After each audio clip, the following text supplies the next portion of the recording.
Сәлем, бүгін біз сіздерге үй жағдайында қалай туалетті жөндеу керек екенін сіздерге көрсетемін. Потому что мен дома өзім үйімде туалетті ютубтан қарап жасап алғам. Егер сіз жалғыз басты болсаңыз, например, әйел болсаңыз, өзіңіз туалетке сантехник шақырсаңыз, ол сізден кем дегенде 5000 теңге алып кетеді. Конечно, алып кетеді сізден. Сондықтан оның түк те қиыны жоқ. Қазір мен сізге осы ютубта қалай жасау керек екенін көрсетемін. Мен первый раз өзім үйде жасап алдым, өзім туалетімді сол ютубтан қарап. Енді мен бүгін мына жұмысқа келдім, мен жұмыста туалетті жасаймын. Сіздер де сөйтіп жасап алсаңыздар болады. Ол сантехникті шақырған кезде сіз үйіңізде отыруыңыз керек. Пока сантехник келеді, сіз жұмысыңыздан қаласыз, қаншама уақытыңызды алады. Ал сіз нетіп сол жаңа менің ютубымнан көріп видео жасап алсаңыз, уақытыңызда кетпей тез арада жасап аласыз. Қараңыздар, мынау бізде жұмыстағы туалет, не көрдіңіз бе, осылай үйіңізде ағып тұрса, соны қалай тоқтату керек, мен қазір соны сіздерге көрсетемін. Так, біз бірінші кезекте мына туалеттің бетін жауып қоясыздар, сосын мынаны ашып көреміз.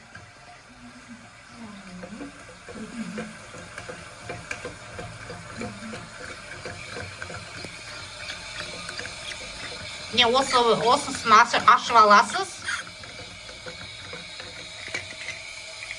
И мынаны ашамыз. Міне қараңыздар, су тоқтамайды, ағып жатыр ішінен. Мына біздікінде напор қатты екен өзі. Мен үйімдегі ақырын напор. Міне көрдіңіз бе, осылай ағып жатыр. Соны қазір мынаны ол бірінші суды тоқтатамыз. Қазір сіздер әркімдікі әртүрлі, өзіңіз қалай тоқтатсаңыз, суық су тоқтататын жерде бізде жұмыста міне мына жерде екен. Осы жеріне көрдіңіз бе? Ой, көрдіңіз бе, не суды тоқтатып қойдық. Так, ендігі кезекте мына бәледен, короче, осыны біз мынаны против часовой стрелки. Соны бұрасыз да мынаны жұлып аласыз. Опа! Не көрдіңіз бе? Так, енді жұлып алдық. Бұл міне біреу қап-қара резинкадан көріп тұрсыз ғой. Сол резинкадан, бұл резинка износ болады екен деп, мәссаған изностың қазақшасы не? Бұл резинка, короче, ескіріп кетеді екен дағы. Сосын кейін сол осы резинкадан екен оның жаңағы дұрыс сақпай қалатыны, судың сарылдап тоқтамай қоятыны осы резинкадан екен. Енді біз осы резинканы шешіп аламыз дағы, осыны тазалап қайтадан саламыз. Держи. Бергенім бар. Мынаны түсі. Міне көрдіңіз бе? Міне мынау бетіне ескіріп жабысып қалған, короче. Сосын жуамыз.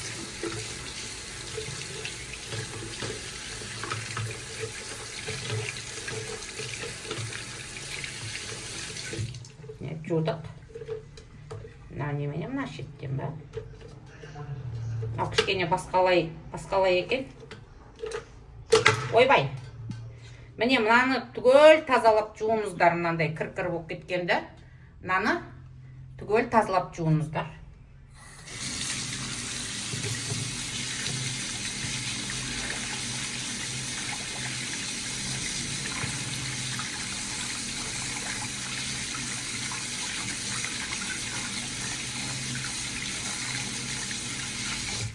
Опа! Міне көрдіңіздер ма? Тап-таза болды. Осыны обратно мынаны қайтадан орнына кигізіңіздер. Міне.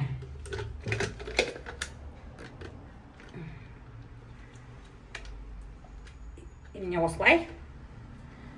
Осылай кигізіп алдық қайтадан. Енді бұны орнына саламыз. Пойдем.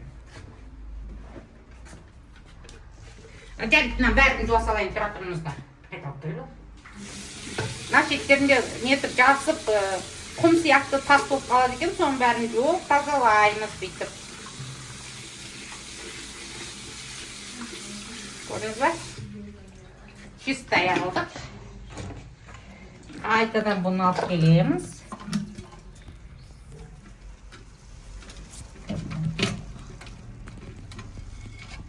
Бүйтіп бұрап жабыстырып қойыңыздар. Қазір мен суды қосамын. Қазір тексереміз енді.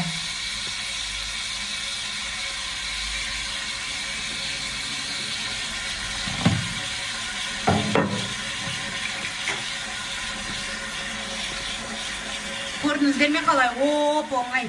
Оған тіпті сантехниктің да керегі жоқ. Просто мен сияқты ақылды болу керек, болды.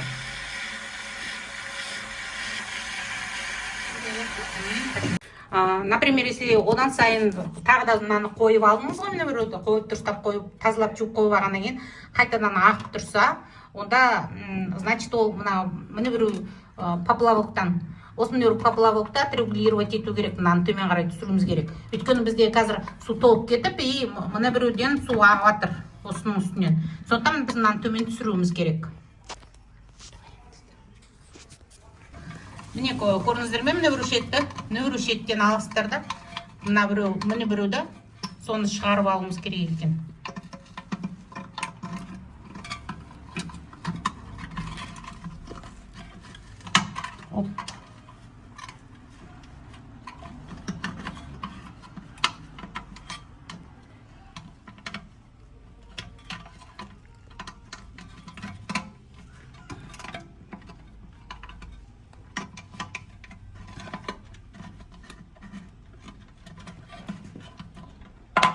Опа.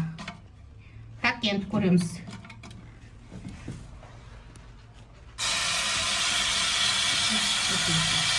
Қыздар, вот смотрите, жаңағы мен жасағаным міне көрінді. И міне біреу бәледен, короче, міне біреу штукадан соның ішіне су кіріп, мынаның ішінен су кіріп жатқан жоқ. Егер мынаның ішіне су кіріп кетсе, онда міне мына жеріңізден су шорылдап ағып тұрады. Ал қазір бұл жерде су тоқтады бізде. Тоқтағанда, ну, чуть-чуть есть, но это не страшно, наверное, деп ойлаймын. Міне көрдіңіз ба? Оп-оңай. Міне енді аласыздар да, мына бәлені қайтадан орнына қоюымыз керек.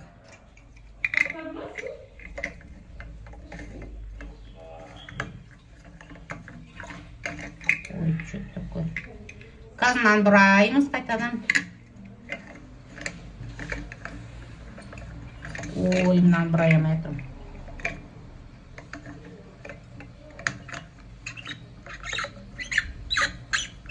Шиқ-шиқ еткізіп мынаны бұраймыз.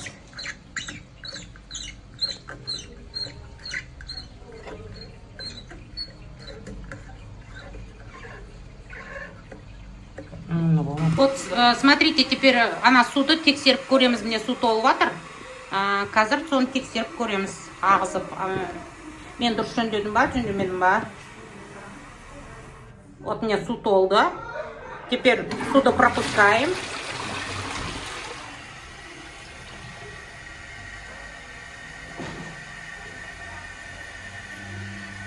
Вот. Көрдіңіздер ме, тоқтады. Значит, мен жасап қойдым. Көрдіңіздер ме? Қыздар, әйелдер осылай жасап алыңыздар үйлеріңізде сантехник шақырмай-ақ. Оп-оңай. Вот осылай туалеттеріңізді без всякого ключа, ключ керегі жоқ, қолмен-ақ жасай саласыздар. Оп-оңай. Ну, конечно, если ана шлангтарынан сондай утечка болса, онда ол кезде бізге ключ керек болады. Без мынандай жаңағыдей болса, ана ішіндегі плавоктары или жаңағы су ағатыны болса, онда ключ керегі жоқ, осылай қолмен жасай саласыздар.